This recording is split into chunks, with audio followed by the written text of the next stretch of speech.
ASF का मुलाजिम हो या किसी लेवल का भी कोई पुलिस का एहलकार हो, तो वो यही सोच रहे होते हैं कि अवाम के टैक्सेस से अगर हम आए हैं और हमारे पास जो पावर है अवाम ने हमें दी है, तो वो शर्फ पसंद अनासर के लिए नहीं है, बल्कि अवाम के ऊपर ही उन्होंने अपनी ताकत का मुजाहरा करना है। तो वो मुजाहरा किया उसने।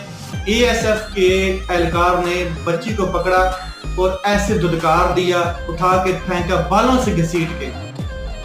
एक्चुअली हुआ ये कि उसके वालिद साहब आए किसी अरब मुल्क से, और बेटी थी, उसने देखा, वो फौरन लपकी अपने वालिद साहब की तरफ। तो आगे जनाब मौसूफ खड़े थे डॉन 11 की तरफ बंदूक पकड़ के, और उसको पाकिस्तान के अवाम के टैक्सेस की ताकत थी उसके पास, और वही असला था उसके पास। उसने जो बालों से पकड़ के बच्ची को उठा के फेंका। तो ये सोशल मीडिया की पावर मैं बता रहा हूँ कि उसके खिलाफ इंक्वायरी शुरू होगी।